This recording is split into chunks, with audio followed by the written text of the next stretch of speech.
Hey, everybody, it's Josh here, and I just wanted to take a quick minute before the show gets started to just tell everyone that's listening, thank you.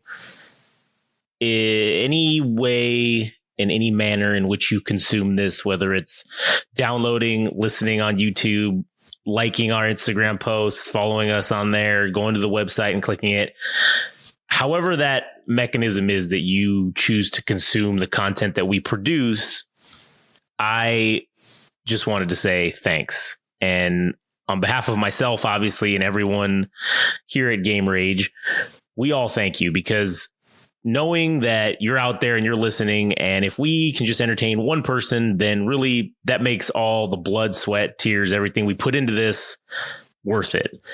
And I know I'm sounding like a martyr right now, but I just wanted to show our appreciation, I suppose. And also to, just remind everyone to follow us on Instagram and TikTok at Game Rage Magazine, and to follow us on Twitter and X or /X at Game Rage Mag, and to also visit our website, www.gameragemagazine.com. And again, thank you from everyone here and myself at Game Rage. From the bottom of our hearts, we thank you for listening. What podcast reviewer 37 describes as an indiscriminate hellish ride that I would not wish on my worst enemy. The industry's elite have said time and again, man, fuck those guys. Get ready. If your ears had butts, they'd about to be fucked. Welcome to the Butt Fuck Nowhere Show.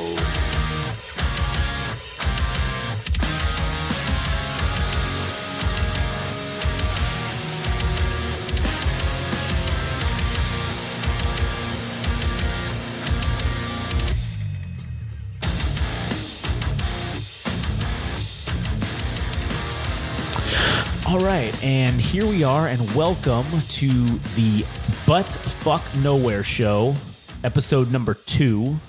This is the podcast that is basically about just, there's no topic, it's butt fuck nowhere, man. Whatever the fuck comes to our minds, whatever shit we're feeling right at the moment or that day or whenever, and we're just going to talk about it. So as usual, I'm Josh, I'm one of your hosts, and I'm also here today with Adam. Howdy. And I'm also here today with Frank. Hello. And Adam, you had mentioned earlier that you are salty about some things. So let's maybe start with that. What are you salty about? Okay, all right. So today, yeah. So for the past week, I haven't been able to completely finish a run. Okay. And I started off at 1 mile, and then eventually got up to 7.2, and I did 8.4. 8.4 was like my last successful one, and I took time off. I started putting 2 days in between, and then I extended it to 3 days. I made a second attempt to go at 8.4. I didn't do it. I also started earlier because it takes me 2 hours to run 8.4 miles. Yeah.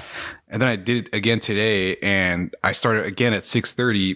Fucking hot as fuck. It's 102 degrees. I'm wondering if I'm losing my edge, or did you start at 6:30 p.m.? Yeah, 6:30 p.m. Yeah. So do you think if you either waited, because I mean, it's been 80 degrees. I mean, like when we just right now, I mean, it was 11 o'clock at night when we were coming back, and it's fucking 80 degrees outside still. Yeah. So do you think that maybe the heat has something to do with that? I feel like it is, and I'm trying not to, because dude, I'm a sycophant of David Goggins, and I'm trying to be as crazy as that son of a bitch. Yeah. But so what did you actually hit? What number did you hit? I only got to 1.5 miles today, and then you just died. I'm just like, fuck this, dude. And I walked, and just ton of shame. So I'm kind of upset about that. So even with walking, you only did 1.5, or did you? I just went home because I was so mad. And I think it was just I was overheated. But you still did 1.5, right? Yeah. That's still more than 0. Yeah. So granted, you should be salty about being a bitch and quitting. However, you should also at least recognize the fact that you still how many more miles that is running than most motherfuckers today? Yeah. That was 1.5 miles more than most motherfuckers ran today. What's that one rule the guy was it the guy you said where if you spend 30 minutes a day and doing one thing, just like pick up guitar or start running. Yeah. You do 30 minutes a day for like, I think you said like 6 months. You're already better than 90% of the population at that thing. Yeah. So yeah, today you may have a setback, but you're 1,000,000% better off than me. Yeah. That is true. So the next time I go back, I'm like, shit, do I start from like just 1 again? Or do I just go for 8.4 and just start later time? I'm just out there too fucking late, dude. Like I feel like I'm going to get robbed because not to say like the area that we live in is like seedy or anything, but there is a gang here and like they kind of made their presence known in the bathroom that they wrote their taglines or whatever. Yeah. Their tag and I'm just like, fuck, man, I don't want to stay out that late.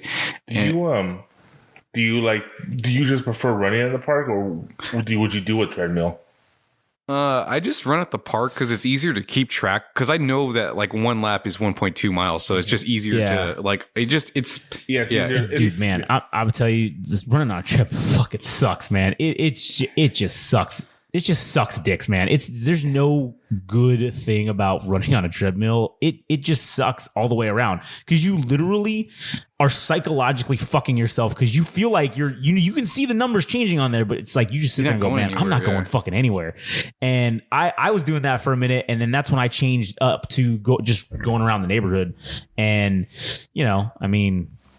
That's more helpful than running on the treadmill, at least to me. And now, granted, it does suck to now you're out in the elements or you're out in public, and now you got to watch your back and like you said, oh man, am I gonna get robbed? Granted, I don't think I'm gonna get robbed really around here, but you never fucking know. Yeah, I mean, shit, you got to pay attention. It's gonna be Josh's worst nightmare. He's gonna get mugged by a coyote. yeah, fuck, man. You never know. That's a possibility. It's true, man. Like sometimes they do come out here because now that they're building housing up there, I feel like they're gonna get pushed down here. But that's kind of like the thing I've been struggling with is like basically for a week I haven't had a really good run. Second thing is I guess music related because I don't know if I'm trying to make I guess in some regard, I'm trying to make music like the thing I want to make money off of. Right. Yeah. It would be the thing that fulfills me. Just music in what way? Because some people might be confused about. Are you trying to make music? Oh no, or just what you mean? Talking to artists, like potentially putting shows together. Yeah. Like interviewing artists and putting shows together, and just. I guess in some aspect writing as well, because that's what I kind of do on Instagram. Like I post a lot about bands and stuff. So I would love to make video content, but like I'm too shy, man. Like I can't put my face out there. I that's probably hurting me. But anyways, I mean, have you considered VTubing? VTubing, that's true. What the fuck's VTubing? It's like having an avatar in place of you, like your. Oh really? Yeah, like you can do that. Yeah. Yeah. Where the fuck have I been? Is that a new thing? Not really. Jesus no. Christ, I think it's been around for like a couple years or man. 3 years. I don't know. It's been a minute. It's been around for a minute. Curious. Yeah. So anyway, so you're salty about. Yeah. So I met this one artist. Well, I've been following his music for 4 or 5 years, and he reached out to me at some point during like prior to the release of his second album, like his second single he came out with. He's like, hey, do you think you can help me out? Like, promoting this thing. And I did it. And I got that dude's music played on the radio, and that was cool. And then for extended period of time, this dude didn't, he wasn't making music because like he's getting his PhD in some field of science. I think it's like molecular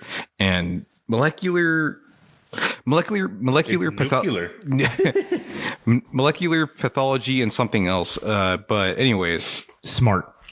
Yeah, he's a smart motherfucker. So anyways, he's playing his first show in June, which was this past couple months.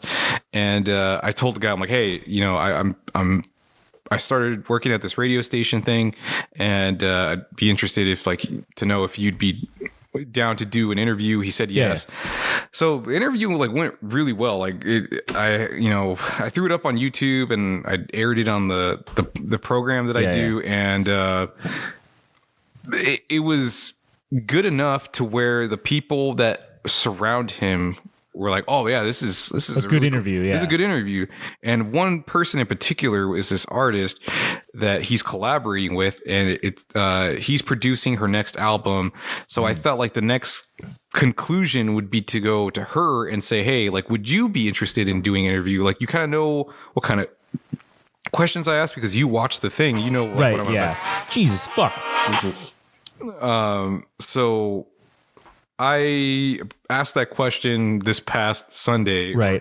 Or a couple days ago, and I haven't gotten a response. And it's just kind of like upsetting because I've met this artist too, like 4 years ago, and it's obvious that like I care about music and all this stuff, but it's hard to not take it personal because I just understand like it's the nature of human beings to like be weary of people in general, like strangers, right? And for clarification, just so people, so you got, I mean, you got left on red, so it's not like left in red, it's just too busy and you got lost in the inbox, right? And they clicked on it and at least looked at it and then went, scroll aside or whatever. And the thing is about like the previous part of that conversation was I was saying like, hey, you know, I kind of know your guys' story. You guys actually haven't met before. Right. You've been working on music together. And one thing that I would love to do is to bring you two together for a show here in Los Angeles. Right. And I would love to make that happen because like I want to be the person that does that because I care. Like I care. Right. Yeah. And she's like, yes, that sounds like a really good idea. I know there's a lot of things to get to line up. Right. And I thought, I'm like, oh, cool. Like that's further than I got previously, like when I first talked to her. So I thought like anything after that would kind of be gravy. Like it'd be smooth, right? But it didn't end up being that. I'm like, shit. Do you think maybe I guess not really necessarily playing devil's advocate here, but to not justify what she did, because that's still fucked up. If you look at it, you could at least fucking have the decency to say, oh yeah, for sure, no or just bullshit you or no thanks or just whatever. Right? You could have the decency to at least respond. Yeah. However, do you think maybe you just, you know, there's that old saying about you know, you shot your load too early, right? Do you think maybe you just shot too many consecutive loads essentially because you hit her up about, oh, I'd love to do this, and then she's like, yeah, cool, and then you were like, oh, hey, also, maybe you want to get interviewed? And she was like, fuck, this guy's getting too uppity in my business. I don't know. Aren't you like a proud purveyor of accuracy by volume?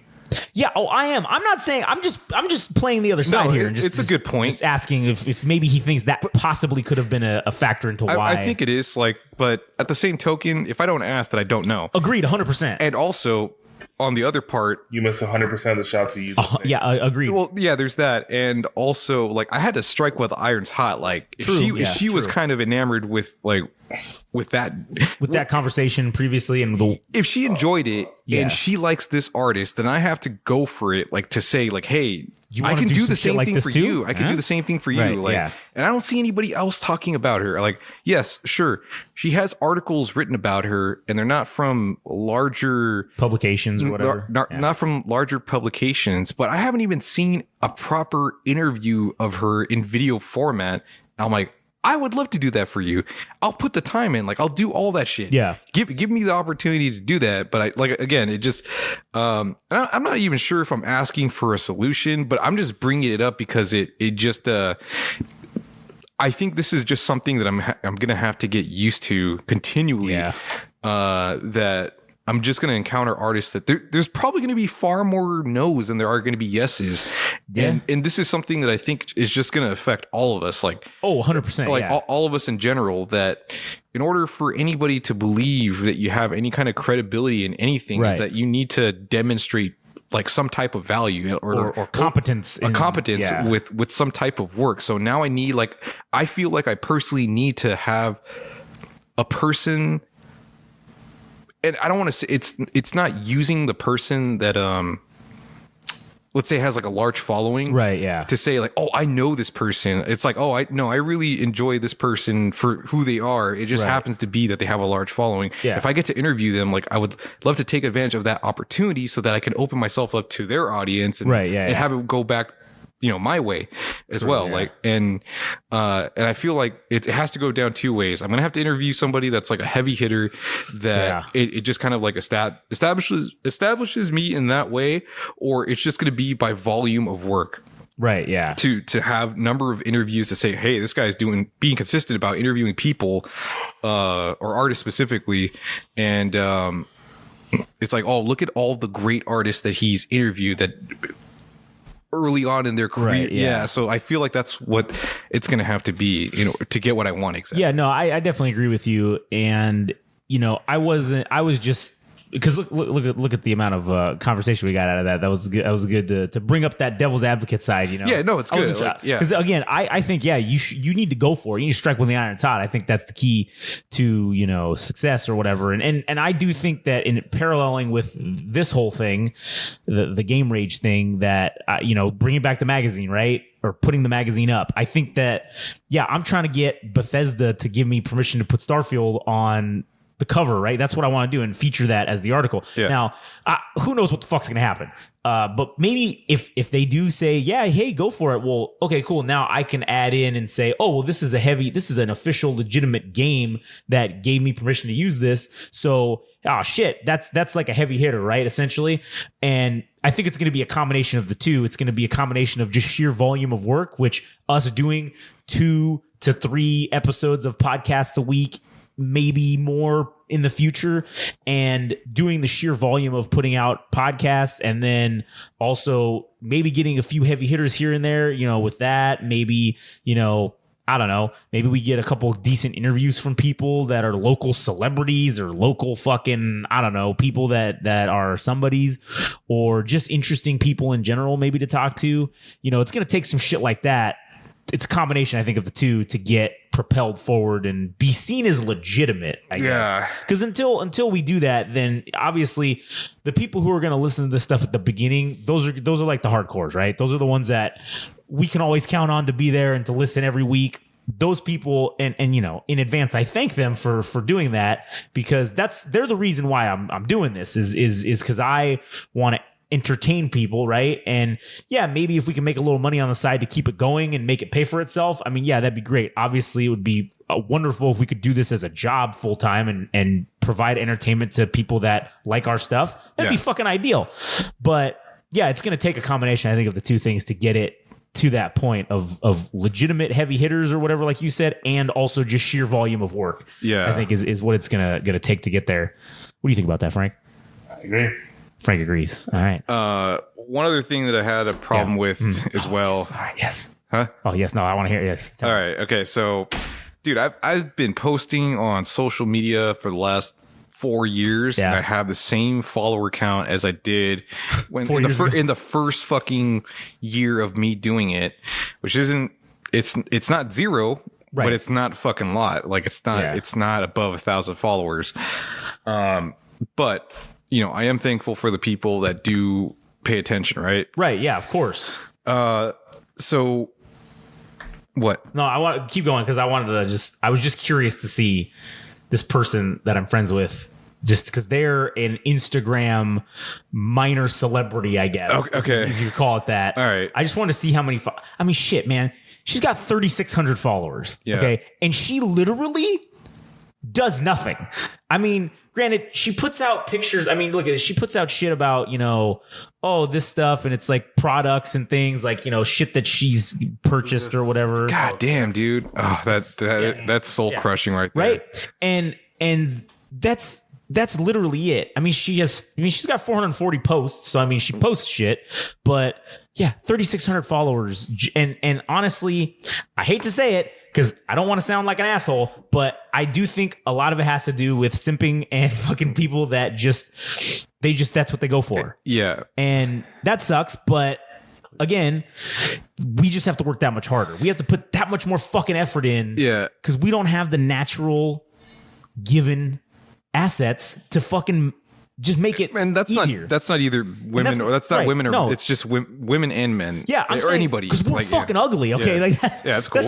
That's the problem. We're not attractive individuals, which is why we're doing fucking radio essentially. Because you ever that? Oh, you got a face for radio? Yeah, that's all three of fucking of us. All right, we're Adam scares small children. Okay, yes, as your daughter had proven yesterday. Dude, that shit was hilarious. And apparently, I can't dress for shit. Yeah, and she told Frank. She literally told him, Oh, you're wearing that. You're wearing that. Were you doing laundry or something? Right? Didn't she say about that? Say it right, motherfucker. She saw my shirt, asked me what was on it. I said it was Venom. It was Venom. So you chose to wear that? Yeah, dude. Fuck the savagery, man. The savagery, man. At what, 5 years old? God, I love that kid, man. She's fuck, man. So good. So Rip. good, man.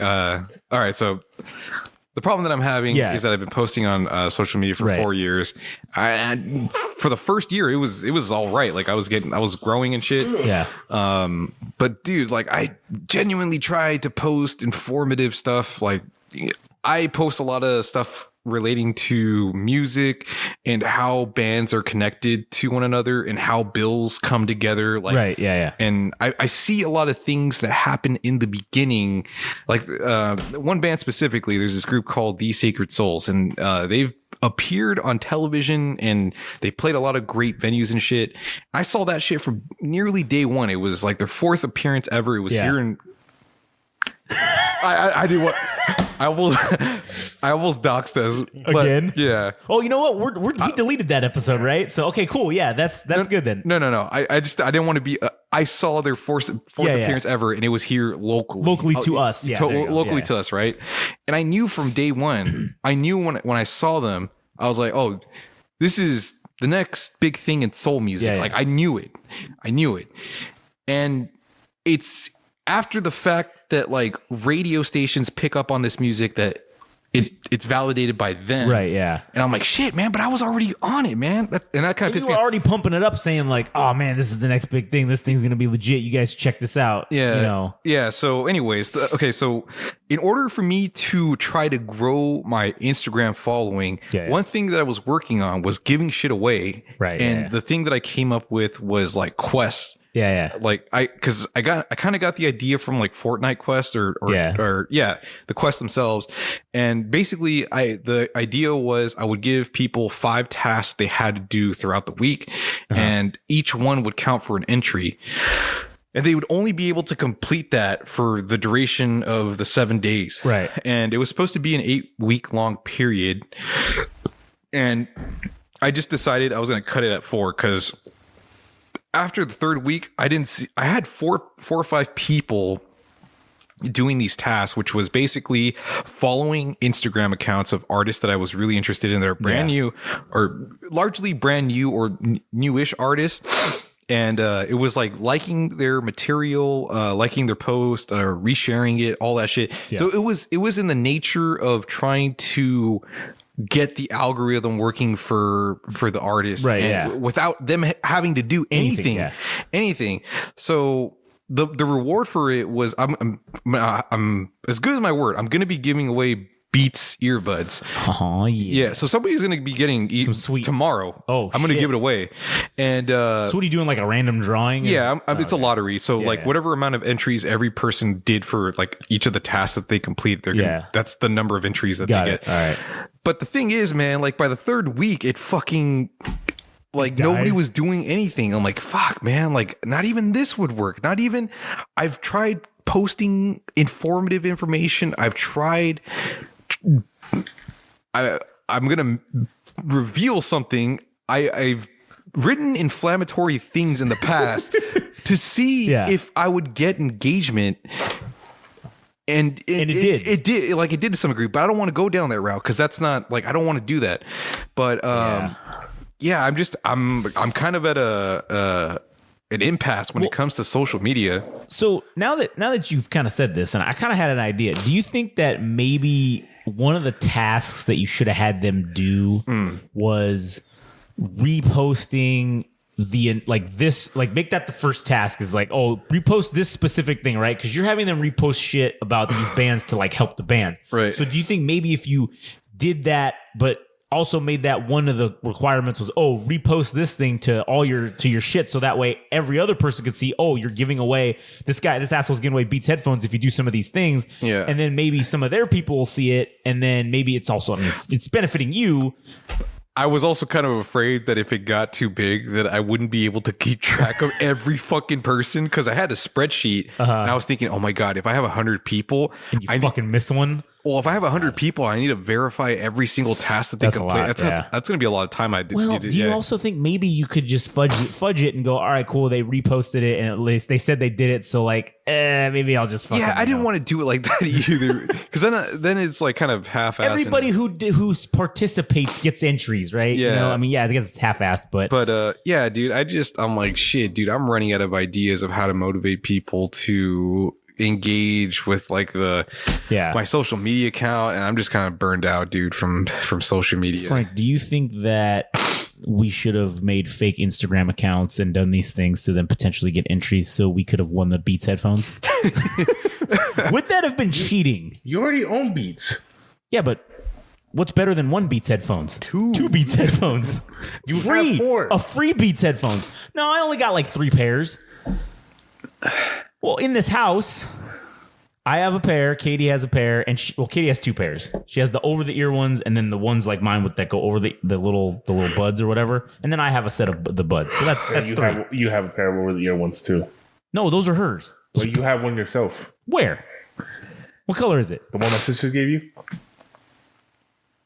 you. Oh shit. So there's 4 pairs of Beats headphones in this house. I did forget about that. I did forget about those. Okay. But yeah, so I have 4 Beats, but a 5th pair would have been cool. A free 5th pair. You didn't even know about the 4th one you had. What were you gonna do with the 5th one? I don't know. Shove him up his ass. Turn them sideways and stick them straight up my candy ass, Frank. That's what I was about to do with it. All right, so one thing that this isn't. What's the phrase? Is it no good deed goes unpunished, or there's no, or fuck, I don't know what it is. Well, anyways, I don't know if it's relevant, but so one thing that happened that was kind of cool, that I'm kind of hoping just turns into something else.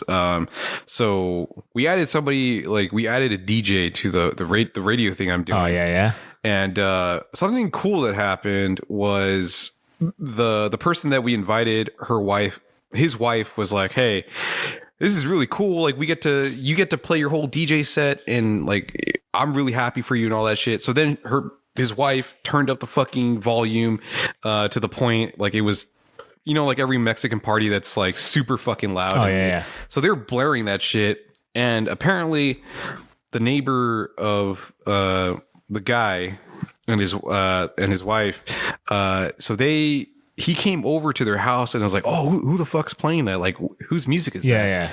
And the DJ guy is like, oh yeah, that's my music. This is like my program or whatever. He's like, oh, that's cool. He's like, hey, so I work at this place, like some venue or whatever. And he's like, we play tech house music or whatever. And, I heard your music, and your shit's good. Like, I really enjoy it. Yeah. And it was just kind of like a weird serendipitous thing that happened, that guy had like an opportunity present itself to him, right? Yeah, by some weird happenstance thing. And I'm like, oh, cool. Like, not that I'm going to take credit for it, but it was just cool to have something like that happen. So I'm hoping that by giving away these Beats earbuds, like it something, maybe it'll good, attract something like that. Something cool like that. So, but that's kind of, I don't know if that's like relevant to the whole dilemma with the social media stuff, but yeah, those are kind of like the things I've been frustrated with as far as like all my endeavors go, physical fitness and social media. Yeah. But yeah. Anyways, what do you guys have to say? Well, it doesn't have to be specifically about this, but if you guys have your own things you have to share. I mean, I just have to say, so far I feel like this week's been a pretty good fucking week. I've got a lot of stuff done for putting the website together, essentially for quote unquote launch, and then let's see. I mean, we've done double the amount of podcasts that we normally do this week, so I'm fucking super stoked about that. And one of my enemies died this week, so that was really a good fuck. I was really stoked to hear that. I'm like, yeah, good. Fuck this dude. Like, I'm glad he's dead. I mean, what was this person to you? It was somebody that I used to work with. And I'll leave it at that with the description of who they are, but they basically tried to get me fired at this fucking job that I was at literally fucking every day. I mean, nonstop. And this person was elderly. Okay. So it's not like they had an untimely demise. They were like in their 80s. They were sickly. So, but I always used to say, cause they were like this when we worked together, and I was just always like, man, I hope this motherfucker dies. He's trying to get me fired. I'm like, I swear to God, I hope one day we're here and we get the call that this fool dies, and then I'll just be so happy because then I'll never have to be fucked with again. And, you know, I went through the whole time, and he got to fucking retire, and didn't even get to enjoy it. No, not even. I don't think it hadn't even been 6 months. I don't think. And fucking wait, how did you find out then? Somebody told me. So they texted me and said, "Oh, your wish came true." And that's the text I got. Hey, and I said, "Which one?" Because you know I make a lot of wishes. And they said, "Oh, so and so died." And you know what I replied? Good. And then that was it. Fuck. End of the day. That's wild. And yeah, I'm sure that's some bad fucking karma or whatever. But you know what, man? Like, I'm sorry. I have strong feelings about it, and I don't feel bad. I'm sorry, man. I don't feel bad about it. To counterbalance that, feel bad when you say sorry. To counterbalance that, I did do a good deed this week, which I think is why this person was murdered on my behalf, or not murdered, but why they died, was because I did a good deed this week. So I feel like that was my come up, was, you know, no good deed goes unpunished. Yeah. So, you know, I was rewarded because I don't know, this is gonna make me sound even more like an asshole, because I'll tell you what it's happened. okay. I mean, it's a funny story. It's an interesting story. So okay, it's okay. There's no redeeming you. Yeah. You're right. That's true. Fuck it. Full heel, full send. All right. Yeah, I was gonna say, dude, like, why apologize That's for the true. way you Fuck feel it, yeah. about anything, dude? Like, if you fucking loathe somebody, yeah, like, what's the point of holding it back? Like, just true. That is true. So anyways, I was taking Chloe to my parents' house or whatever, okay. and we were gonna go. I had to get gas, so I go to the gas station, and it's like fucking it's like 8:30 in the morning. It's already like fucking 90 degrees. So I pull up, and the gas station's full. So everybody's there, and I'm just like, whatever. And so I'm waiting in line, and finally I come up and I pull up and I get out, and I'm there. And there's this car that's in this, like, I'm on 2 and they're on, you know what I'm saying? Like, they're on the one that's on the other side of me. Okay. So 1 to 2 or whatever you call it. So I'm sitting there, and then there's this kid in the car, and he looks like he's maybe about like 8 or 9, and he's just sitting there, the window's down, and he just looks fucking miserable. He's just sitting there staring out the window. Looks like he's about to die. And I'm like, Jesus Christ, man, what's up with this kid? And so I'm kind of just staring at him. And so I'm like, wait a minute, this kid's like 8. Like, where the fuck is his mom at? Like, you know, he's in this car by himself. It's fucking hot. So I'm pumping my gas, and I'm just kind of looking around, and I see this lady going around, and she's going around to all these cars, and she's essentially just asking, you know, for gas money, right? And everybody's telling her to fuck straight off. And so she comes up to me, and she's like, hey, do you have any change or whatever? And I'm just like, fuck. Cause I've seen this before where, you know, you're getting scammed. It's like they're going to go buy drugs or whatever. Yeah. So I'm just like, okay. And I said, I didn't have any cash on me. So I'm like, I don't have any cash. And she's like, oh, okay. And so I just sit there, and she's literally, I'm looking at her as I'm pumping my gas, and she's literally fucking like going through the seats looking for change and shit of her car. She's in the trunk. And I'm just like, man. Yeah, I see her. She's grabbing pennies, dimes, nickels, whatever she can get her hands on. And so I just said, hey, I said, if you pull your car up a little bit, you know, once I finish pumping my gas, I'll put you like $10 in, you know, to get you wherever, like, you live close around here. And she's like, oh yeah, I just, you know, we just basically ran out of gas. I'm not gonna have enough gas to get home. And I just, whatever. So I'm like, all right, cool. So she pulls up, you know, I click in, and I'm whatever. I'm also kind of talking to her while this is happening. And so she's telling me like, oh, you know, she's very, oh, thank you, blah, blah. And I'm just thinking like, all right, you know, I'm giving you gas, so you can't take the gas and go get drugs with it. So I figure this is, you know, this will work. This will be good. Now, granted, I was half expecting, like she had a full tank of gas and it would just stop after like $5. And then she goes, oh shit, you know, yeah, thanks. And then just takes off. I was kind of expecting that to happen, where it's like, oh, she was really just trying to get drug money or whatever. So as I'm sitting there pumping, I'm talking to her or whatever, and she's just, she's very thankful. And then, you know, I lost track. So I ended up giving her like $18 worth of fucking gas, which whatever, that's fine. Good enough. So I unplugged the thing, and then what sealed the deal and made it confirm that I wasn't getting scammed and I made the right decision was she came up to me, and she had this handful of change, and she said, hey, like, thank you so much. Do you want the change? Here, I'll give you the change for giving me this gas. And I said, you know what? It's all good. I don't need the change. You can keep the change, right? You just keep it, do whatever you want with it, and it's all good. And then she was just like, oh, awesome, thank you. And then she fucking got in her car, and then they left. And I said, oh, good. She didn't hang around trying to ask for more money. So I said, okay, that's cool. And then, I mean, that was the end of it. So I just thought that was kind of an interesting, thing. And it's just like, I didn't want to be the one that left this kid out there to fucking die in the heat, because it was about to start getting real fucking hot.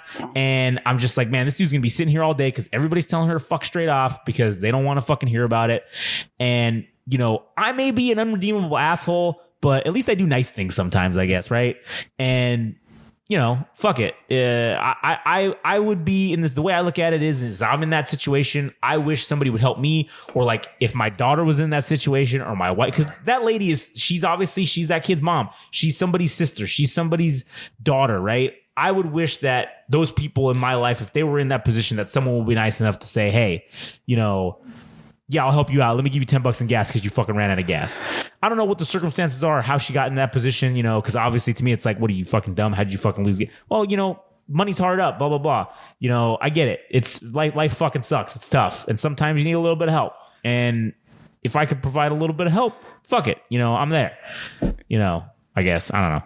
Yeah. I don't know why, but I was thinking about this quote from Willy Wonka after Charlie gives him the fucking everlasting gobstopper. And then Willy Wonka reaches out and grabs the fucking thing and he says, "So shines a good deed in a weary world." I don't know why I like that quote. That's a good quote. Yeah, but it's cool because there's a lot of reasons to be an asshole in the world. True. That you don't put somebody else in front of you. You're like, oh, I don't, fuck this person. Like, who cares about, them getting gas? Like, what do I care about this person? Like, they could be selling drugs. Like, you can find every excuse not to help somebody, but when you do, it's kind of like I don't know if it's a miracle, but it's something cool that happens in the world when you're able to put you yourself are in a position to be helpful to somebody else, because whether anybody wants to believe it or not, like, nobody got anywhere by just doing shit by themselves. Right. Yeah. Like, you are built up by the people around you and all that shit. So like sometimes you got to pay that fucking, I don't know if it's a toll, like the universal, the universe, the karma toll of life, I guess. Yeah. I don't know if you have to pay, but like sometimes you just have like a gut feeling to do that thing. And yeah, man. And it's weird because I had that gut feeling of like, ah, man, like when I told her no the first time about, giving her money, I felt bad afterwards. I was like, man, what could I do to help this lady? Because I don't have any money to give her really, but like, what could I do to help her? And, oh, well, she needed gas. Like, oh, well, I could just pump gas. You're right here. That's not a big deal. I just tack it on to what I'm already paying for this fucking exorbitant priced gas anyways. So yeah, I'll just fucking tack that on. Who cares? And, and it also was, I got to teach, my daughter got to learn a good life lesson right there, because obviously, because I had the windows rolled down because it was hot. And so then she literally, it was funny because she was looking at me and then she's like, Daddy, you're pumping gas in the wrong car. And then I said, oh no, they need help. Oh, they need help? Oh, well, good. You're helping them. And then I said, yeah, sometimes people need help. And if we can help them, then we should. If we're in a position to do so, we should help them out if we can. Yeah. And, so she got to learn a good lesson. She said, oh, I like helping people. And, yes, I may be an asshole, but at least I will hopefully potentially raise a better person, a semi non-asshole. Yeah. I still want her to be an asshole about something because I don't want her to get walked all over. But yeah, like I don't know if this sounds weird, but in civilization, right? Yeah. If we're not doing those things already to show compassion to another human being, right? And the way things are going in the world, like who the fuck knows if we end up in a post-apocalyptic future? I know that's kind of like an embellishment or a weird scenario for that to happen. Oh, you mean a dream scenario? A dream scenario, sure. Well, okay, but to say like, if you don't value human life right now in this current society, like what's to say that you're gonna have that same feeling in that scenario? In that scenario, the other scenario. There's this lady. I saw this. It was an interview with her. She was a archaeologist, and they asked her, "What do you consider to be the first sign of a tribe becoming a civilization?" Mm-hmm. Is it like agricultural, or is it like the evidence of agriculture, evidence of tools, evidence of self-governing, or like what is that you find for it to be the first sign of civilization? Mm. And she said it was repaired bones. Repaired bones? So if a leg breaks, and because when a femur breaks and it heals, it leaves a mark, like a scar. In the animal world, a broken leg is a death sentence. Yeah, it is. For a human leg to have been healed is a sign that someone grabbed them. Someone's took care of him for that long enough and for healed it to him for him to be reintroduced to society.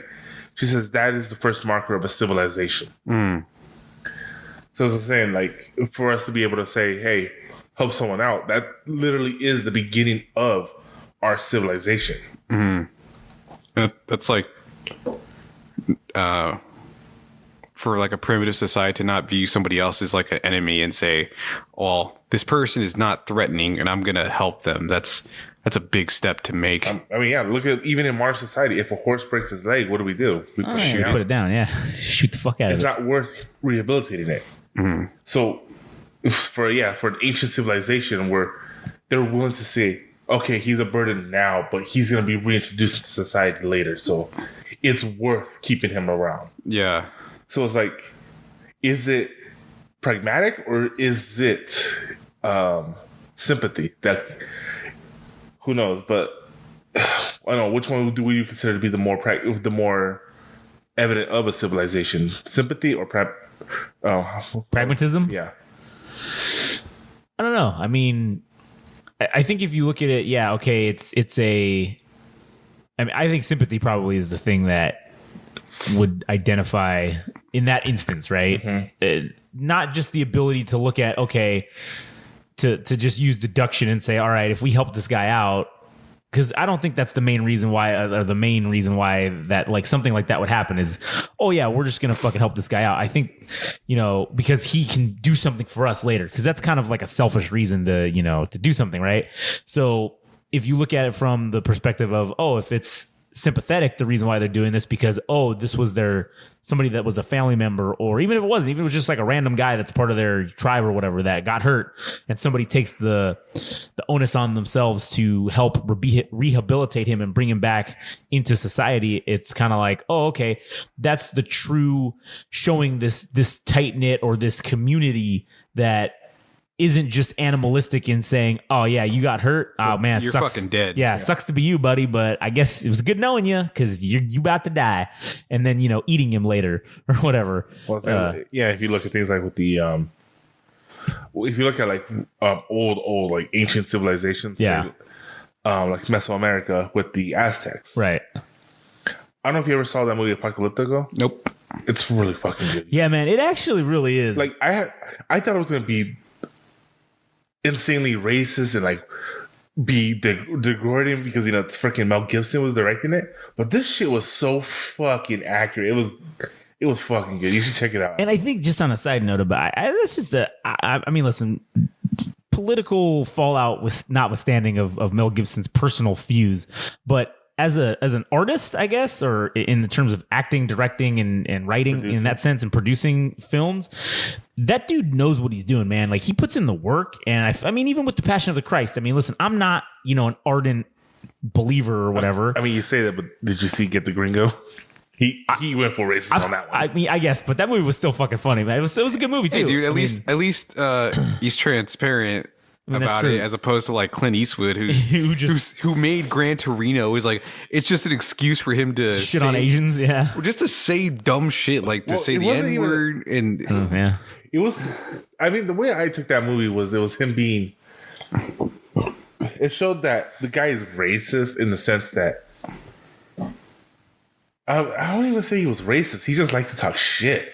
Yeah, obviously he did, and that's the lowest hanging fruit is racism. Is the easiest way to make a joke out of something, or the easiest way to piss somebody off. Yeah, I mean, if you're talking shit. But at the end of the day, he sacrificed himself to get this family out of that situation. Yes, that's true. But like I said, Mel Gibson made it a point to say that he was against Jews, like or something like that, right? And now he's going after the freaking Rothschilds. Okay. But for Clint Eastwood, I don't think he's ever directly said that he hates certain people, but he makes a movie where he gets to say like everything. I mean, Mel Gibson did it, but Mel Gibson did it like you already kind of know what kind of person he is because it's in humor. Like it's in the context of humor. But for for Clint Eastwood, you're like, man, like you said all that shit. By that same logic, would you say Quentin Tarantino's racist? Because he makes a lot of movies with him saying the N-word. Yeah, That's true. I don't know, man. I mean, I don't think he officially got the N-word pass, but he sure made. He seems like he did. he believes he did. Hey, he was able to say to, was it Samuel L. Jackson? And Samuel L. Jackson was not only cool with it, he even helped him get Leo to say it in in Django. Django, yeah. Yeah, he had to help. So, motherfucker, I am your property. Say it like that. Yeah. And like, yeah, he even said like the next day after he had that heart to heart with him, he came in. He's like, "So, hey, Leo," he's like, "Did he just snub me?" He's a character. He's like, he's getting it. Yeah. Yeah. That's wild. That is crazy, man. Like to think about But that. like I was saying with the whole ancient civilization, let's be honest, medical science is nothing. Back then, they had the shamans. Well, I think they had the sages. Mm-hmm. But literally, they were using whatever they could to be used as like medicine, like because psychedelic shit like that. But like there was a scene where the little boy, they fell down this little fucking hole. You're talking about Apocalypto, right? Yeah. Okay. Yeah. And the kid had a huge gash. They didn't have stitches.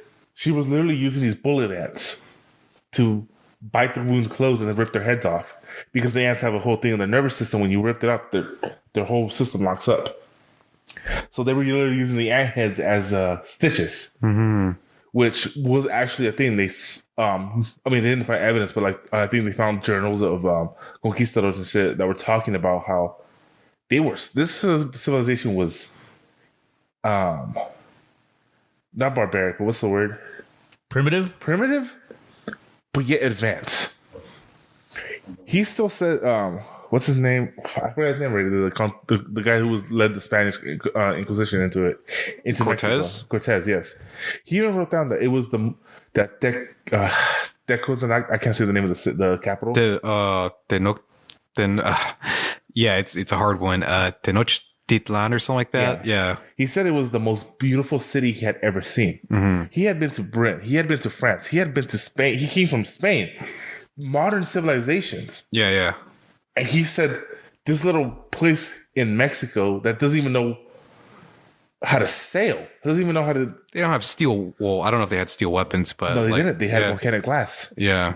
They didn't even have wood. They had rocks. Yeah. They were still in the Stone Age. And he said that was the most beautiful city he had ever seen in his life.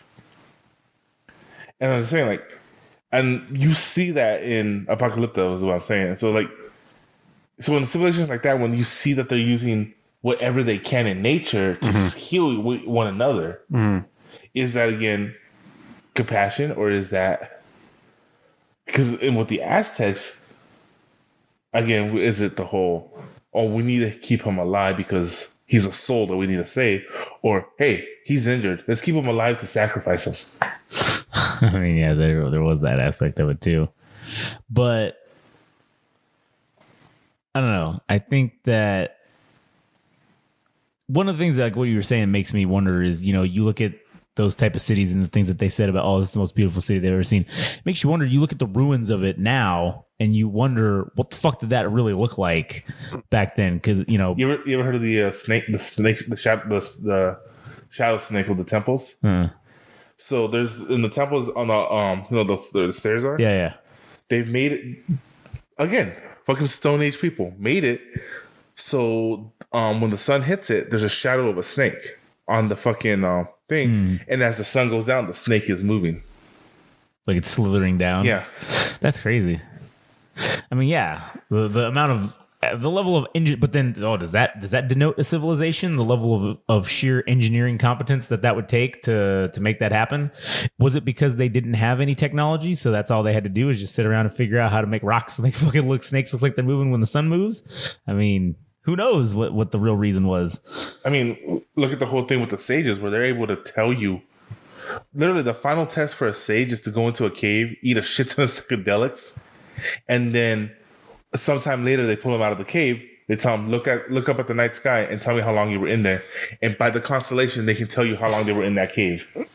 Yeah. I have to go to the bathroom. Oh, quick. Yeah, go for it. So if you guys can hold it down. Oh, yeah, we'll hold it down.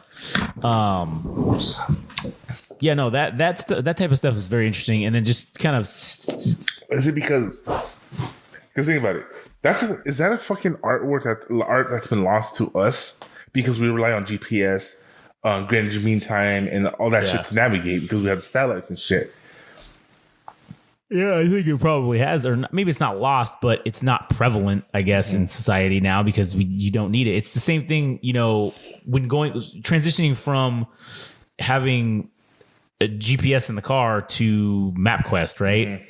Or just reading the map. I can tell you, I'm sure Ruben fucking has no idea how to read a map. I'm sure he has no idea how to fucking. I've forgotten. Yeah, I mean, I'm sure he has no idea how to read a Thomas guide, like how to find directions in a Thomas guide. I mean, that's a skill. Remember when we were in ROTC and they had the Army come out and teach us how to set a compass? Land navigation, yeah. I've forgotten all that shit, but that's a useful skill to have. But I've already forgotten it. But yeah, that was only what? It was like 20 years ago. 20 years ago. Fuck, we're old. Yeah, we are fucking old. Fuck off. We're like the same age, all right? I know you always say that, especially you. I'm literally 10 months or 11 months older than you, and that's it. That's it. That's all it is. Not a lot. Not even a full 12 months. Dude, I'm in my mid-30s. You're like in your 50s. I am too also in my mid-30s, okay? Yeah, you're in your mid-30s because you cycled around, motherfucker. I am literally at 35. I'm in my literal mid-30s. Because you cycled around. So you're saying I'm 135? No, you. My odometer cycled over. You went to the end of back to zero. End of county to where it cycled back over to zero. What are you guys on about? Oh, he was saying about how I'm fucking way old, how I'm old. I'm an old man, and then I was just saying about how he is literally 11 months younger than I am.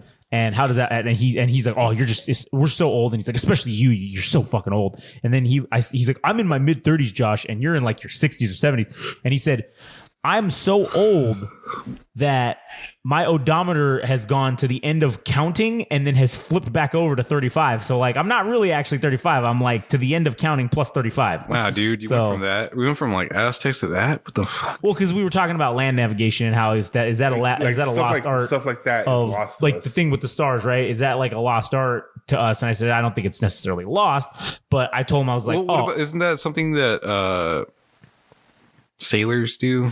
Yeah, but like recreational. Yeah, but but that's one of the things that replace that is have you heard of Greenwich Mean Time?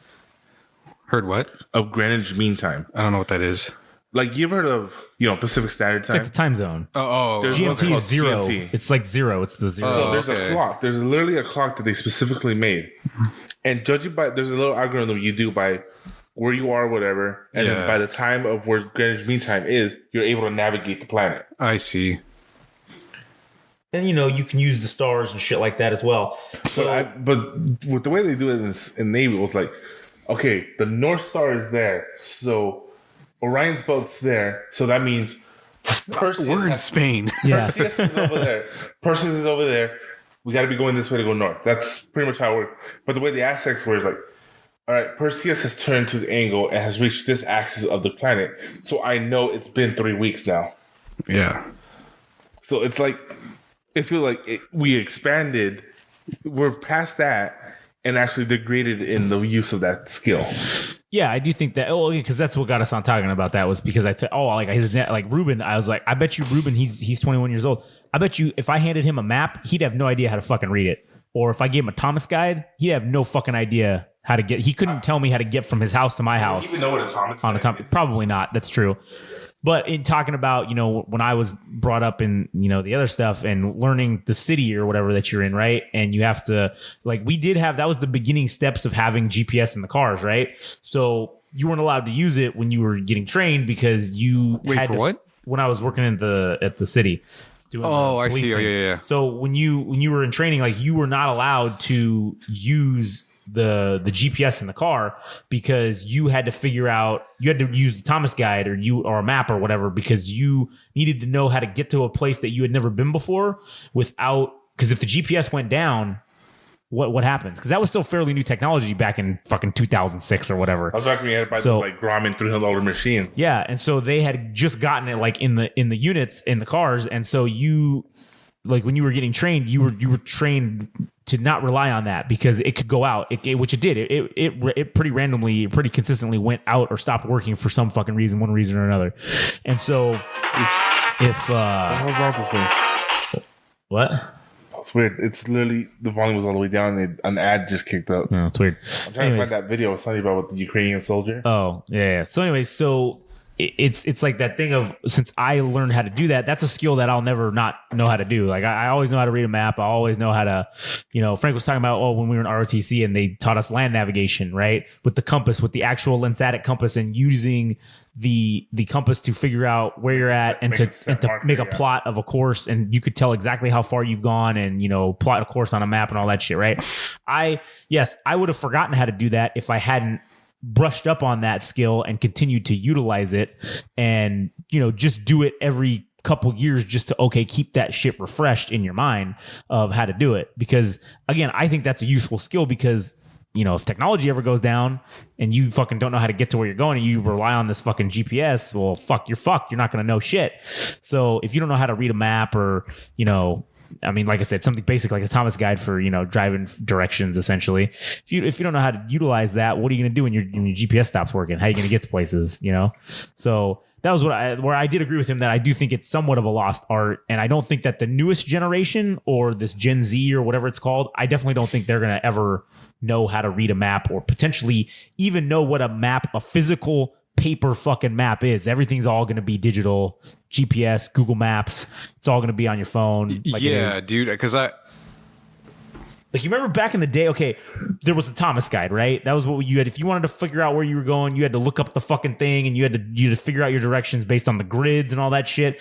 Well, then what came out that was the first kind of digital format of that was the map. What was it called? It wasn't Google Maps. It was MapQuest. Yeah, that was the first thing that kind of came out that was like an internet website, but you could put in an address and it would give you directions how to get there from an address you pointed, but you had to print it out, and then you had to follow directions. Well, I remember back in the first time I saw it. You remember the Kicks, or what was it called? The Sidekick, the phone, the fucking MySpace phone. Oh yeah, the T-Mobile one. Yeah, that was the little flip. The Sidekick. Yeah. Yeah, my buddy had one, and that was like one of the first phones that could access the end. This is before the iPhone came out. Right. Yeah. And he was literally navigating to a party where we're going to, literally using MapQuest on that thing. Yeah. Yeah. You bringing up like the Gen Z thing.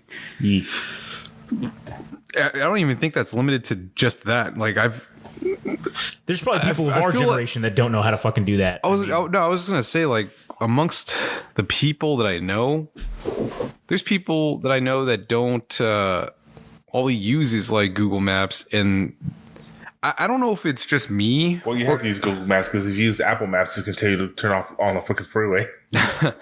That's not true. It was when it first came out, dude. Yeah, but it's not true now. Apple Maps is legit, all right? But I feel like I could drive anywhere and know where I'm going. And I had people ask me, like, how do you know where you're going? I'm like, I just use kind of like landmarks, or I use major streets. Like I always know where I'm at, as long as like I'm running parallel or perpendicular to the street. Right. Like that's the basic kind of like idea, right? Like that's kind of how I see things. But for them, it's like, what the fuck? Like, what are you talking about? Like, oh yeah, dude. Katie's amazed. She's like, I don't know how you fucking ever get, like, how do you know where to go?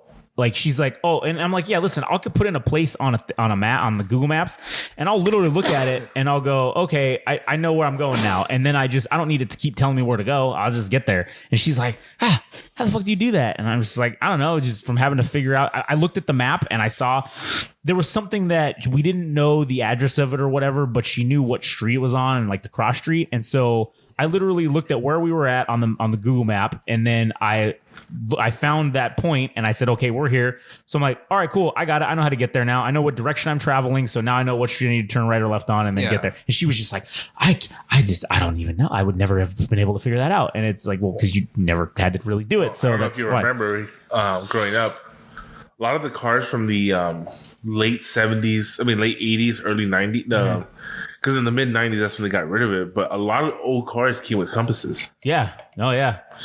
That's true.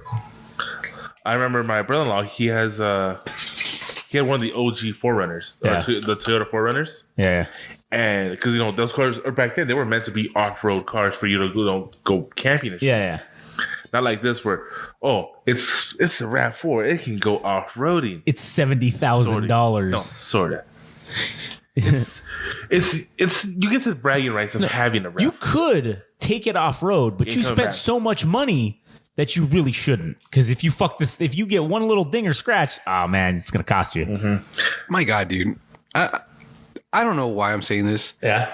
But you talk fucking loud, dude. Like I'm just loud, man. I'm just a loud motherfucker. I can't help it. Like, why? There's a filter. Okay, see, look at the waveform. There's a filter on this that literally keeps me the same sound as you guys. But so in your ears, I'm loud, but to everyone else, I'm going to be the same fucking level. I'm literally having to take my headphones off every 5 minutes just to fucking stop my ears from bleeding. We're all within earshot distance of one another, and you're like, I'm just loud. I'm sorry. Like you're talking as if we're in a crowd of like 300 people that you need to like. No, hold on. I'm not yelling. Okay, I'm just passionate about what I'm saying, and I want to make sure everyone can fucking hear me. Okay, that's all it is. When you talk about people you hate, when you talk about stuff you're not passionate about, you're fucking loud. I'm just saying that you don't know that, Frank. That's not even. I've known you for a long time. I'm not. That's not me attacking you or anything. I'm just saying you're fucking loud. It's me attacking him. I'm attacking him. I'm sorry. I'm loud. What can I do to change that? Nothing. Because fuck you, Adam. I'm old. No, I'm just gonna be loud. I'm gonna continue. You know, I will say. You admit it. You're old. You're not. No, I said I'm loud. You're not the first person to say this. You're not the first person to say that. My wife says this all the time. Everybody I know tells me that I'm just fucking loud, and I need to tone it down. And I'm like, you don't have to do anything. I'm just saying you're loud. That's all it is. Thank you for pointing that out, Adam. Yeah. I appreciate you. I'll take that as a compliment. Yeah. But anyways, what were we talking about? Navigation systems. Yeah. Well, I don't know, man. I'm just kind of like amazed that there are people that just. And I will say there are certain areas where, like Orange County. Yeah. Orange County. Yes, we live in California. Whatever, I wasn't specific.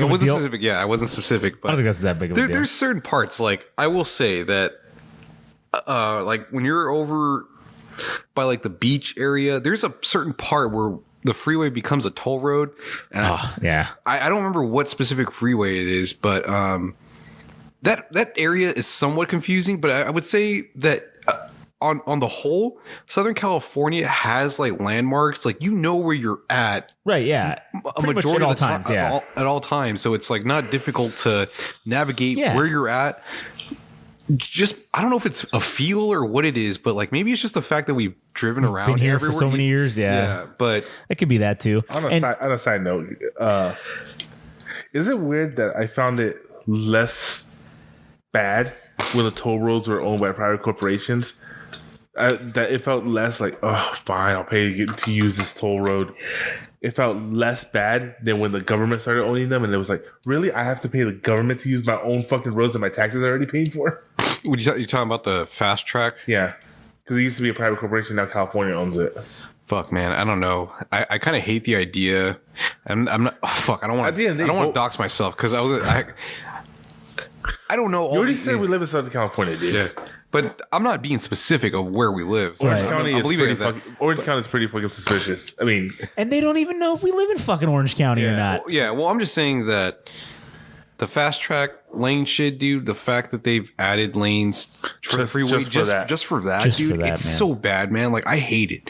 I hate the fact that there's 2 extra lanes that was probably built on, citizens' dollars or whatever tax dollars that doesn't even, we can't even use it. And not to say, and I know the law of congestion, dude, that the more lanes you add, it's just going to cause more traffic. It's just going to cause more traffic. If you put a double-decker freeway on one of the freeways out here, both of those decks are going to be fucking. It did so much for Los Angeles. But also, it's just I think it's just the fact that, dude, I've seen an accident like where we live on one of the major streets, like every fucking week, man. And it's because people run red lights. Yeah, dude, it's just people run a number of red lights. I don't know if it's just bad driving or what the fuck it is that we have traffic like year round all the time. I want to say it's worse than like New York, dude. I don't know, but that's a hot take. That's a hot take. Yeah, but we're not even in like New York. It's the state. It has bad. Even when you get to the county areas. So I feel like from what I heard, it's bad too. From what I've heard, but here in the U.S., it's only. I mean, the U.S. like Mexico, New York isn't, but in California, especially, I think the whole thing with traffic is especially with Southern California, and then when you get to Southern California, it's like Los Angeles, because where we are, I've never had traffic as bad as Los Angeles. Yeah, I mean, it's varying degrees of shittiness as you emanate out from If you LA. go from like Los Angeles, once you leave Los Angeles, you start getting to like the mid. Traffic is a lot easier to handle until you get back to like Oakland and Silicon Valley and shit. That's true. I mean, the middle of the state is, I mean, we've driven through there a bunch of fucking times. And I mean, granted, it's always been like fucking way late at night or early in the morning. But even during the daytime, the traffic in the middle part of the state is way better because there's like way less people. And that's what it is. And then once you get back to the hub of San Francisco, I mean, remember when we went to fucking San Francisco? Literally, it took us what? It took us like 6 hours just to get. 6 hours to get to Sacramento. It took us another 6 hours to get into San Francisco. It took us. We literally were waiting for another like 4 hours outside, going to just get into the bridge. It was just deadlocked. And I remember too, we were cursing you because you decided not to come with us. Yeah. The one to San Francisco. Yeah, and we were sitting in the lane, and right next to us is a clear lane for carpool. It was the 3 plus. San Francisco. Oh wow! You need 3 people. Yep, you need 3 people there to do it. And we were like, motherfucker, if Adam would have fucking came, we could be in that free lane. We would have been there way early. We're like, this son of a bitch, it's all his fault. Yeah, like it wasn't one you could get in because there was literally a booth where they would charge you if you didn't have 3 people. Yeah, I was like, oh man, we could just say fucking, just be like, oh, we didn't know, we're not from around here, we're new. And then I'm like, oh no, they're gonna find you. They're gonna get that shit. They're gonna be like, you went in the 3 plus lane. Well, guess what? It's $187 now to cross this bridge, bitch. Here's the Is toll. it really? Well, I feel like that they would just charge you the fine right then and there of being in the 3 plus lane. How much does it cost to use the toll? I mean, that road. Well, the fine is a minimum of $1,000 or something like that. Oh no, that's a handicap. Probably. That's a handicap. I don't know I don't remember what it was. That was several years ago, so I don't remember what it was then. I'm sure it's more now, whatever it was. And that wasn't even the Golden Gate. That was the Bay Bridge. That was just the Bay Bridge, just to get into the goddamn city, and it was just like Jesus Christ. And granted, we didn't go there for tourism, so we didn't get to experience all the stuff. But I kind of like that we live down here and we don't have to have stupid fucking tolls. Yeah, like that. It's an option. I mean, it's optional. You can. Yeah, that's not an option. That's you got to pay this shit. There's no choice. And Jesus Christ, fucking parking. Oh, dude, yeah, the parking there is just fucking insane. Literally, we decided it's cheaper for us to leave the car at the hotel's parking, which the price was included. The parking was included with the hotel, right? And it was cheaper to fucking Uber across the city. Yeah, and it wasn't cheap. It was like $17. Oh man, like one way, it's like $17 or $18 for just like 2 or 3 blocks. Fuck, and then fucking and then when we did have to drive around, it's like people don't have common sense anymore. It's like, oh, I'm just going to walk in the middle of this fucking street. There's this 5-ton car coming at me. I'm just going to walk in the street. And then it was funny when we actually got fed up and started yelling at people. Literally everybody, what? Nobody raises their voice. What? Okay, this has somewhat what you guys are. It has something to do with somewhat. Oh my god, dude, I can't words right now. Holy fuck. Okay, it's late. Yeah, true. This is on a tangent of what you guys are talking about. And this isn't a criticism of like homeless people or anything, but I don't know if you guys have ever driven around where we live. Because there are like homeless people and some of them are delirious. Where I live, they reopened that homeless shelter. So we've been having a huge problem with them now. Yeah, like some of them are delirious, right? Yeah, and crazy. I don't know, like, are they aware? Because some of them cross the street and then they're like, they're kind of in their tirade or they're going off or whatever. But like they go on the street like no problem whatsoever when it's probably like not a safe situation for them to be in. But somehow they always manage to like make it out okay, that they haven't been hit by cars. And maybe that's part of our like responsibility that we know to be careful in that like situation. To not just run them over. On that same side of that coin though, if it's a crackhead, you can hit them, but there's just you're gonna hit a crackhead, your car is gonna get damaged, the crackhead's gonna be fine. Yeah. Fuck, dude. I don't know, man. I don't know why I brought that up, but it's just kind of like a weird. Because San Francisco. Yeah, probably. I don't know if it's San Francisco, but it's San Francisco. Yeah, man, that place is riddled. There's this. I saw this interview with this man who has his whole thing is that he likes to travel the world. He hiked through Pakistan into Afghanistan, like from Pakistan to Afghanistan. Like he does all this shit.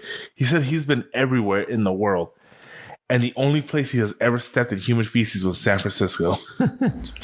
If you're ever in San Francisco. Well, did you ever hear about that map app that they made for people to report where they find human feces so the city can clean it up? The server got overloaded within like 20 minutes. Jesus. They had to shut down the program. Because there's so much human shit. So much shit in the streets. Fuck, man. Yeah, that's fucked up. All right. Well, what else do you guys have to bring up? You again had a question since you brought up the whole. You guys were making quotes earlier. Okay. Well, the Willy Wonka one. Well, it's just not just that, but like just stuff. You guys were making quotes and stuff. You know, okay. You know the Hitler one. Oh, the Hitler one. What's a quote like? What's a go-to quote for you? A go-to quote, like one that like. I guess one that stuck with you the most or something like that. Because the one I have is so fucking weird. All right, go for it. It's literally from one of the Halo books. Mm-hmm. And to me, it's just something. I don't know why I like it so. I mean, I know why I like it so much. I just don't know why it stayed with me so hard. It's like right after Master Chief went through the augmentation to make him into a Spartan. I can't remember what the percentage was, but it was a high number of them died from it. And what's up? No, we're looking at you. Look at him. He's like, keep looking at the. Oh, nothing. I don't want to bring it up. Were they fucking? No, they were making like it looked like they were, but yeah, that's why I'm saying were they fucking because it happens a lot. Yeah. Well, anyways, go ahead. Yeah, well. Master Chief. Yeah. So a bunch of them died, and a good portion of them also became deformed. Like they couldn't walk anymore. Their bodies were all fucked, and they were trying to take them away. And Master Chief was like, no. At the time, he wasn't a Master Chief, but John wasn't letting them because he was their squad leader. He wasn't refusing. So the guy that was in charge of training them, Chief Petty Officer Mendez, takes them to the side. Hey, it's okay. We take care of our own. They still have great minds. We're gonna use them. They're not going to be discarded, whatever. And so he's having a conversation, and like he's like, Master Chief's like torn because he feels guilty that he survived, and they got deformed, and they died. And he just tells him the line that I like to quote is, "It is the job of a leader to send people to their death, because you're ordering them to go into combat and stuff. Yeah, you're ordering these people to die." But it is your responsibility to make sure those lives were used and not wasted. And I don't know, it's just something that's always stuck with me. Because even I know it comes from a fucking video game book. Yeah. But it's something that should be used in everyday. Like something I always equate to my whole life is like, you have to make hard choices, but you have to make sure you get the best out of it. And not just, it's done with purpose. Not just for you, but for everyone involved. Mm. I mean, it's just for me, like, I never like to think as the individualistic. I like to think of as the group, the team. And that's just, I don't know, it just spoke to me for that reason. Yeah, no, that's a good one. I like that one. Mm-hmm. I don't know why I'm like blanking right now on quotes that have stuck with me. Mm. I mean, there's probably a lot. There's the one, I don't know if it's a quote, but it's that one about, God, I don't know I'm gonna fuck it up because it's kind of long, but it's like, oh, for every 100 men in battle, like half of them are just fucking half of them are just fucking bodies. 20 of them shouldn't even fucking be there. Mm-hmm. 10 of them, those are the real like fighters, and they make the battle, right? Or 9 of them or something like that. Mm-hmm. We should be thankful for them. And then there's the one. And that one is the one that makes sure he brings everybody home, right? That's like kind of saying, hey, out of every 100 men in the battle, most of them are just fucking cannon fodder. There's a few that are actually making the battle happen and making it what it is. And then there's one person who's essentially the warrior that's basically putting it all together and there's enforcing the outcome, essentially. There's a story I saw for Navy SEAL training during Bud School. There's a thing where they bury you. And like, you see that movie Major Payne? Remember when he's like, I gotta water my plant. Like, it's essentially like that. And the whole thing is that they're supposed to. The purpose of it is to break your spirit, to make you crumble, and then make you strong again.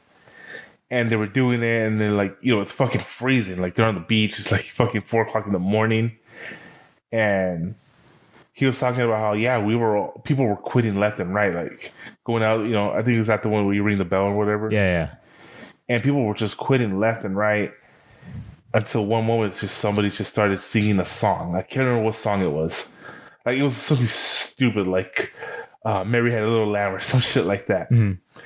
And like literally everybody just started going with it. And the instructors were yelling, "Stop singing, stop!" And nobody was listening. They were all singing. And from that point on, nobody quit. And all it took was just that one person to just start singing it. Are you talking about Dave Goggins? I could be Dave, but I saw this shit a long time ago, so it might have been like early in his career. Oh. I don't know. Was that a story that you talked about? I don't know if it wasn't. I don't know if it was like sand, but it was something about being in the boat. Yeah, like there was that, and they were in the ocean, but I don't know how deep they were. But they were. This was not in the ocean. They were on the beach. This is a training they do to fucking freeze you out. Oh, I see. Like the whole first week of Navy SEAL training is to get rid of the people who can't. Yeah. And I don't even think it was him. I think it was it wasn't him because it was a guy that was he was an admiral doing a speech at a Navy SEALs graduation thing. It was him talking a speech about this, and he also said the whole thing about like the simplicity of the training of military is like, what's the first thing you're always supposed to do when you get up in the morning? And every branch of the military teaches you this. I don't know. Make your bed. And he's talking like, that's something you should take with you for the rest of your life. Just get up, take the extra little 5 minutes, make your bed. Make it all perfect, whatever. And then you're in the right mindset for the rest of your day because of that. Because you just exploded yourself into discipline. Right. Mm. So now you're ready for the rest of the fucking day. And if you have the worst day of your life, the fucking shittiness of everything, guess what? When you come home, you're going to come home to a made bed. That's a good point. Yeah. I mean, when I think about it, because sometimes I use my bed as a fucking a hamper. Like not that to the point where I have like just a mountain of clothes or whatever. Yeah, I'm guilty of that. But sometimes it gets to the point where like I have to shovel the shit to the off side, the bed, and I just sleep, and I'm like, I don't even care, dude. Fuck this thing. I'm going to sleep. That was a situation where during the night, you take the stuff off your clothes and put it on the chair, and then go to sleep. And there's that too. During the day, you take it off the chair so you can be on your computer. Yeah, like eventually I'll throw everything in the hamper, but it's a good point, like to make your bed, because that means that in order for you to sleep in it, everything has to be cleared off of it. When by virtue of that, you need to put everything that's on top of it in the appropriate spot. And if you do that in the morning, that means you get to go to bed with nothing on top of it, with I guess a clear mind and a clear bed, a clear conscience that you're able to do that, and you start off your day that way. Well, like that's kind of like a cool thing. Yeah. Because that's supposed to be the start. It says if you take that with you, then you're gonna notice other disciplines will come easier to you because you already started your day off. You already put yourself in the disciplined mind. No, that is true. Just some small form of discipline will breed larger disciplines within your life. It's like a snowball. Like you and your push-ups. Right, yeah. It just started, or really it started with like we talked about, like the diet, right? It just started with just doing that, just sticking to something, and then it evolved into doing the push-ups, doing this, doing that, doing this, doing that, doing 90 minutes a day, doing this, and then it just slowly snowballed into all these habits now, I guess, is essentially what it probably boils down to. And is the most extreme form of discipline is having a habit, I guess. Dude, I have to say, this isn't me marking out for Yeti. Yeah. But I already told you how much I love it. But I had a metal, I don't know if it's a canteen or just a metal bottle for water, and that one fell apart. Piece of shit. Yeah. Well, it was like the handle fell apart, whatever. But I'm serious, dude. Like I'm thinking about getting one myself. I mean, the more I see you drink that thing, I want one. No, I every tumbler, every fucking insulated thing I've ever had has just crumbled on me. And the only good one I've had is even the one fucking Josh was jealous of it. I where I work, I have the opportunity to steal shit from people who leave it behind, and somebody left behind a Yeti fucking tumbler, and that shit has lasted me forever. So that's why I'm like, yeah, I'm thinking about it. Yeah,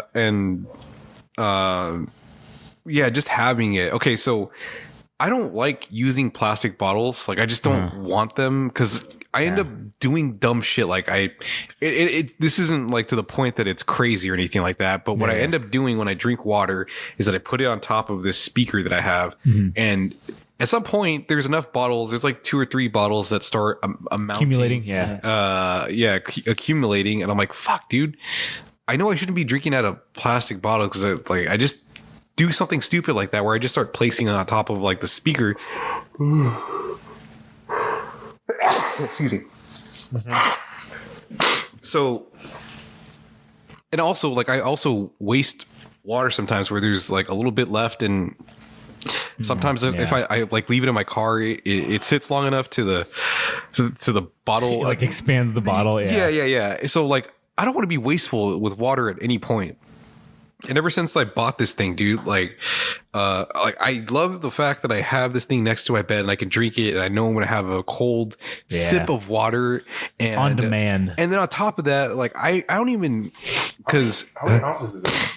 It's a full gallon. That's a full gallon. Okay. Yeah. So I don't even drink other sugary beverages or anything like that. I just stick to water because I'm like, this is fucking great, dude. I'm marking out for the Yeti, dude. Well, dude, like me and Josh talking about this shit. So anyways, did you ever hear about that shipping container that went capsized in the middle of the Pacific Ocean? No. So yeah, it was a shipping container.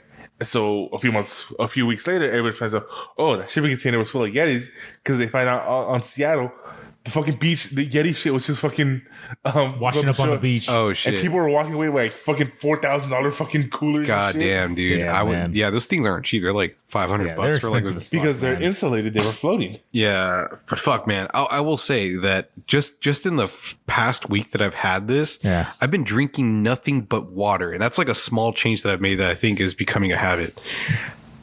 Yeah, no, that's a good one. That is a good one. And, honestly, I think it would be really cool if somebody listening to this that works for Yeti was, maybe would be cool and send us like some free samples to, fucking. Hey, man, you say that, dude, but like I follow a lot of YouTubers. Yeah. I don't think I've ever seen any one of them be sponsored by Yeti.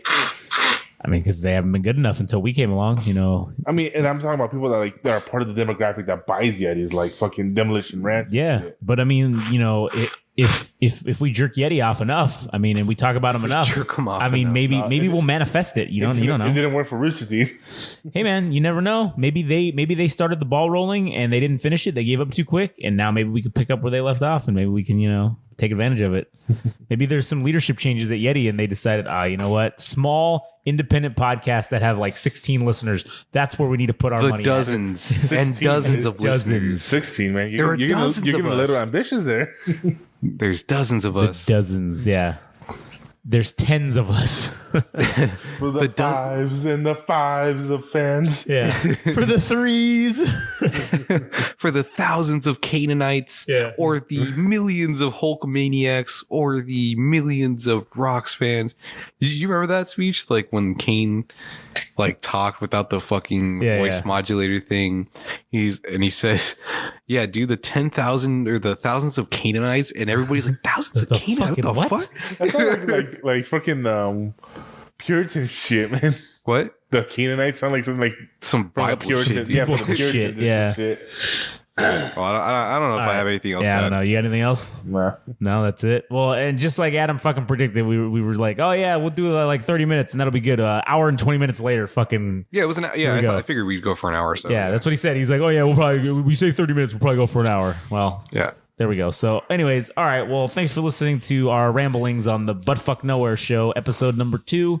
And hopefully maybe episodes 20, by episode 20 or 30 will be sponsored by Yeti. Maybe potentially. I don't know. Oh my God, I would love that, dude. Man. I would let it Yeti everything, like to coolers for barbecues, dude. Holy fuck. I would love to have that. Bro. Cold beverages on hand. They have them Not only do they have insulated ones, they have refrigerated ones now. Oh shit, even fucking better. Yeah, maybe we can get Yeti microphones to fucking go, and we can just have nice cool air coming out of our fucking microphones. There is Yeti microphones, but they're not. Well, Yeti. yeah, that's true. There's a snowball, or what is it called? The Yeti snowball microphone. It's like that little. There's different ones. Yeah. I just remember that one specifically. But anyways, So thanks to Yeti for the future sponsorship of this program. It ain't happening. But Shut up, man. You gotta believe, man. Anyways, all right. What do you mean? Well, I'll explain. Anyways, all right. So we'll go ahead and end it here. So thanks for listening, and we will see you on the next one.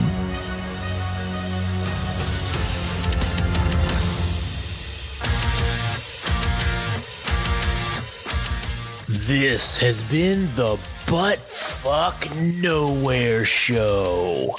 Thanks for listening. Don't forget, subscribe and like on Instagram and TikTok at Game Rage Magazine. Also on Twitter/X at Game Rage Mag.